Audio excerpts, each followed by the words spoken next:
Bueno amigos, bienvenidos a este live especial que hemos planificado desde Mundo UR. Para nosotros un gusto estar aquí esta mañana.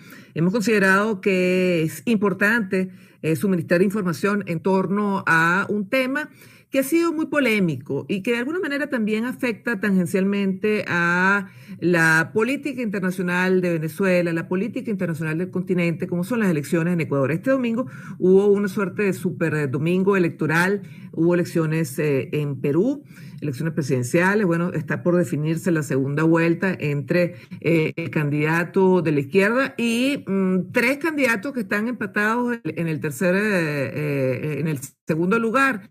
Pero en Ecuador sí ya se define abiertamente el panorama. Y el panorama es a favor de Guillermo Lasso, el centroderechista Lasso. Guillermo Lasso se convirtió en el nuevo presidente electo de Ecuador con el 53% de los votos este domingo frente al correísta Andrés Arauz, que obtuvo el 46% de los votos y que también pues anoche reconoció su derrota. Vamos el día de hoy a esta hora a establecer contacto pues con una persona que ha sido muy activa en el tema venezolano, también en la política venezolana, y que, bueno, ha manifestado su parecer en torno a lo que se vive en Venezuela y lo que se vive en Ecuador. Pero vamos a centrarnos precisamente en Ecuador.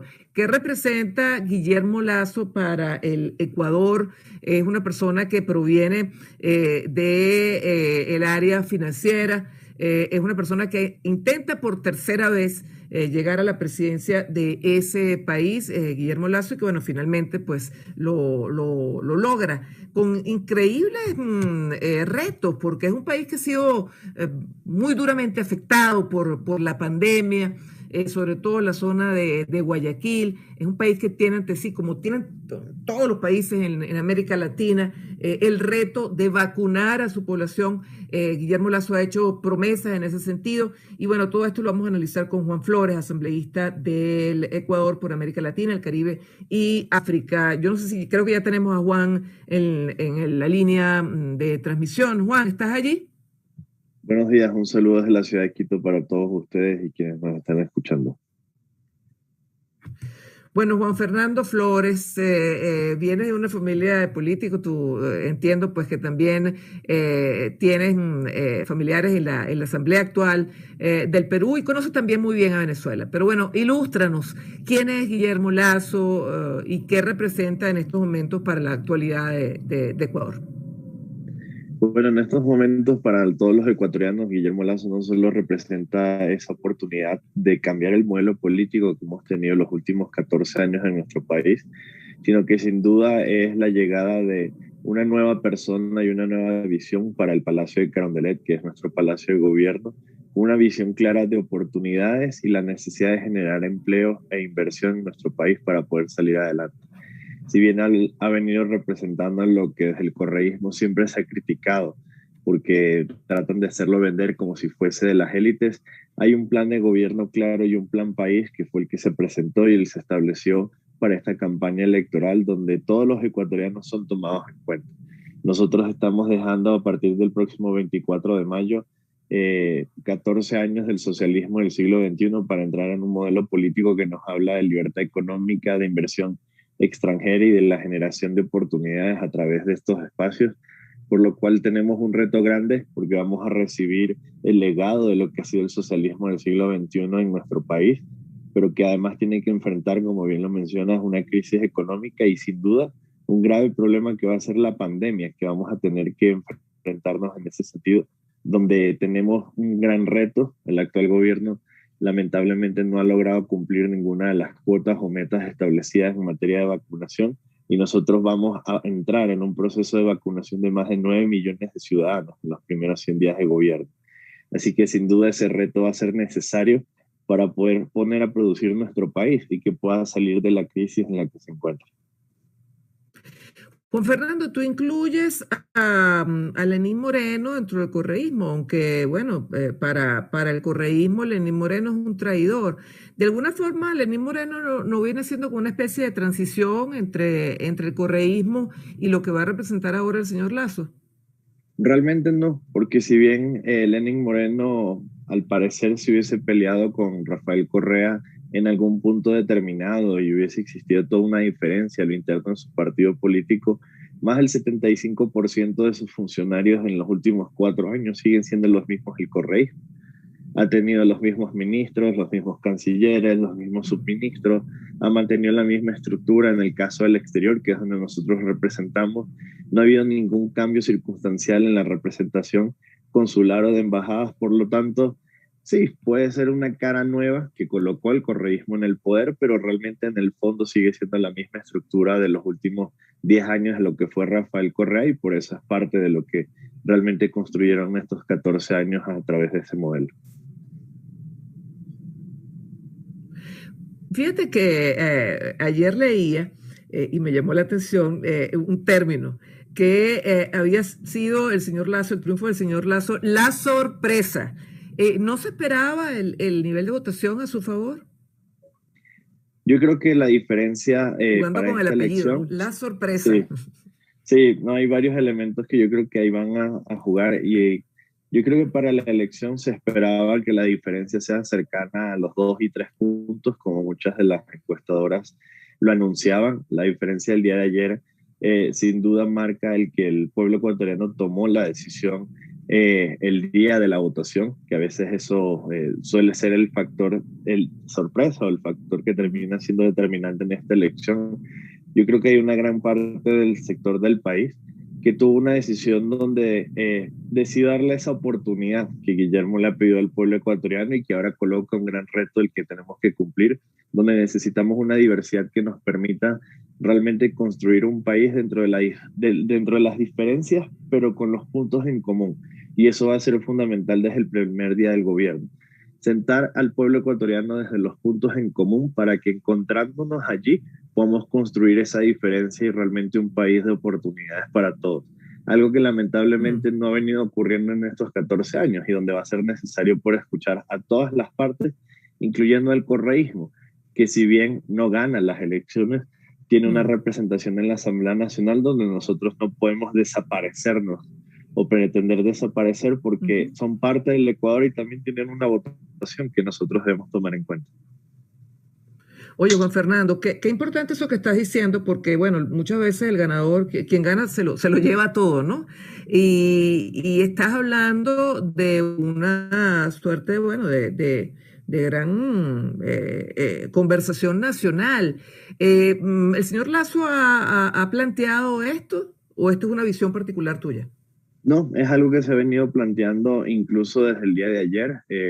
Andrés Arauz ya llamó a Guillermo Lasso como presidente de la República y dentro de eso hay un llamado que se tiene que hacer a este proceso, no solo de la transición al nuevo gobierno, sino que además desde el legislativo ellos ocupan 1/3 de las curules a la Asamblea Nacional. Por lo tanto, esa voz tiene que ser escuchada para lograr una gobernabilidad en ese sentido. Entonces yo creo que eso va a ser una gran diferencia porque le vamos a tener que enseñar al país a aprender a convivir dentro de lo que es, sí, salir del socialismo del siglo XXI y ese modelo político que para nosotros siempre ha sido la gran piedra de tranca para que el país avance, pero entendiendo de que ellos también son parte del Ecuador y que esa diferencia donde a nosotros nos separaban durante muchísimos tiempos es lo que no podemos repetir para no separar más a nuestro país. ¿Qué se va a hacer con Correa, con el propio Correa, que, bueno, está en estos momentos en un proceso judicial? Bueno, en ese sentido, la justicia ecuatoriana tiene que avanzar dentro de sus procesos. Guillermo lo mencionaba ayer, él no llega al poder con una lista de personas que va a perseguir o que quiere ver presas, pero que quienes tienen que darle la cara a la justicia ecuatoriana tendrán que responder ante ello. La independencia de los poderes, y en especial de la justicia, tiene que mantenerse por encima de todos. Nosotros necesitamos que se dé claridad a los realmente los problemas y que se responda por los más de 70.000 millones de dólares que desaparecieron en los últimos 14 años. Entonces será la justicia la que determine y dictamine sí que exista más esta metida de mano que lamentablemente han estado acostumbrados los ecuatorianos a ver desde el gobierno nacional a la justicia, pero que eso sí, se transparente esas cifras, porque hoy ese dinero que se perdió es el dinero que nos estuviese ayudando a poder vacunar a las personas, tener hospitales de primer nivel, que no tengamos problemas en la educación por falta de escuelas y que sin duda el país pueda desarrollarse. Así que en ese sentido, tanto el expresidente como aquellas personas que tengan que enfrentar la justicia al Ecuador tienen que saber que desde el gobierno que asumiremos el 24 de mayo no existirá persecución, pero sí se esperará que se haga justicia y no haya impunidad ante los hechos que hemos vivido durante estos últimos años. Juan Fernando, y la política internacional, bueno, el tema venezolano, todos sabemos pues, que ha sido un tema también issue para Ecuador. ¿Con qué perspectiva viene el señor Lazo? En nuestro caso, nuestra perspectiva es que tiene que existir, especialmente es el caso de Venezuela, una política regional que busque una solución inmediata a la crisis que se está viviendo. En nuestro caso, hay más de 500.000 venezolanos que ya viven hoy en día en el Ecuador y que necesitan que sea una solución tanto a la crisis migratoria que ellos están enfrentando por la falta de documentos, así como a las necesidades que tienen que tener los países de la región para atender esta situación que no es cualquier calamidad, sino una de las más grandes de la historia de América Latina y que sin duda no podemos quedarnos ciegos ante ello. Así que en ese sentido la política internacional será hacia la apertura y la promoción de la democracia y en relación a otros países el generar acuerdos que realmente nos permitan fortalecernos y colocar al Ecuador en el mapa, aunque no ha sido lo que ocurrió estos últimos años. Así que estaremos muy cercanos a lo que son iniciativas como Prosur, lo que es el Grupo de Lima y acercamientos subregionales que nos permitan fortalecer nuestras relaciones con Perú y Colombia. Hablas de Perú, hablas de Colombia. Fíjate que en relación a la migración venezolana, Perú y también en el caso de Chile, pues han tenido, bueno, situaciones bastante conflictivas con esa migración. Pasan por Ecuador y bueno, ha habido hasta movimientos, en algunos casos hasta de tropas para impedir pues que esta ola migratoria continúe inundando el sur del continente. ¿Es esta la forma, es esta la metodología? No, yo creo que sería de nuestro lado como ecuatorianos de alguna manera hipócrita y desconocer nuestra historia y nuestra relación con Venezuela. En Venezuela viven más de 350.000 ecuatorianos, incluso el día de hoy, producto de una migración de hace más de 40 años.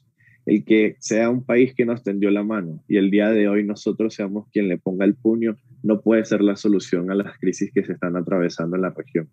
Yo creo que tienen que haber conversaciones reales. Si bien desde el actual gobierno hubo un avance en ese sentido, también debemos recordar que en el fondo Lenín Moreno era quien se sentaba junto a Nicolás Maduro como canciller cuando él manejaba también las políticas internacionales. Entonces, en ese sentido, sí, Ecuador avanzó en algunos puntos, pero también tenían los conflictos ideológicos de si podían avanzar hasta otros puntos o no.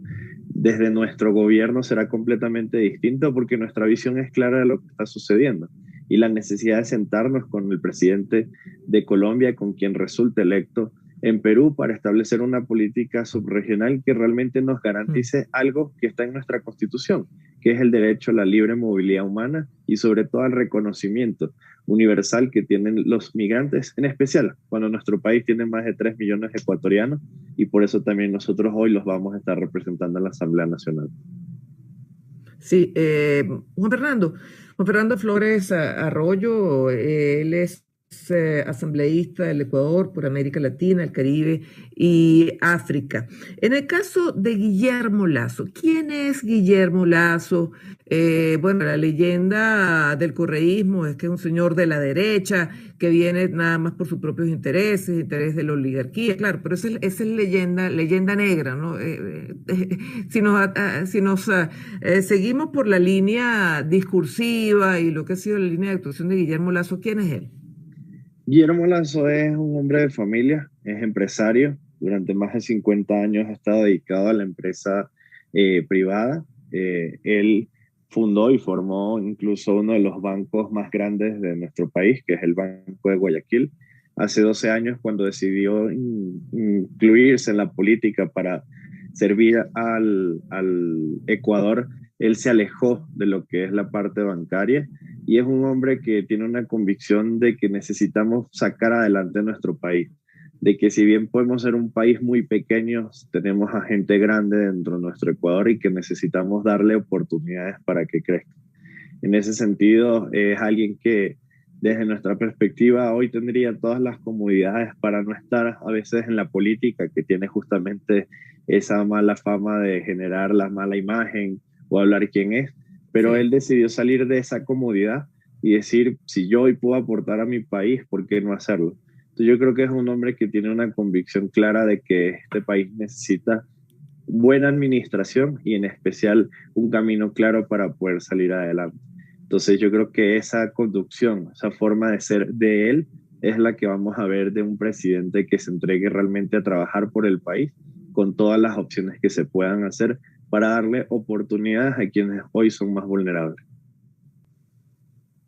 Bueno, Juan Fernando, queremos agradecerte que hayas estado aquí con nosotros en este live especial de Mundo UR. Era Juan Fernando Flores, asambleísta de Ecuador por América Latina, el Caribe y África. Y ustedes escuchan ese tono tan venezolano porque tú viviste aquí un buen tiempo, Juan Fernando, ¿no? Sí, 26 años.